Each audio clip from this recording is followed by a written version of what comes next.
ಉಪವಾಸ ಸೆರೆವಾಸ ಎದೆಗುಂದದೆ ಮುನ್ನುಗ್ಗಿದರು ಅವಮಾನ ಅದೇ ಬಹುಮಾನ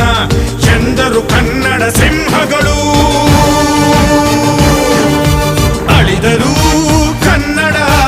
ಉಳಿದರು ಕನ್ನಡ ಎದೆಯನೇ ಸೀಳುನಿ ಹರಿವುದು ಕನ್ನಡ ಹೋರ್ಗರೆವುದು ಕನ್ನಡ ನನ್ನ ಮಣ್ಣಿದು ನನ್ನ ಮಣ್ಣಿದು ನನ್ನ ಮಣ್ಣಿದು ಕನ್ನಡ ಮಣ್ಣು ನನ್ನುಸಿರಲ್ಲಿ ಕಂಪಿಸೋ ಮಣ್ಣು ಧಮನಿ ಧಮನಿಯಲ್ಲಿ ನರ್ತಿಸೋ ಮಣ್ಣು ವಿಶ್ವಮಾನವತೆ ಸಾರಿದ ಮಣ್ಣು ಕನ್ನಡದಿ ಈ ಪುಣ್ಯವತಿ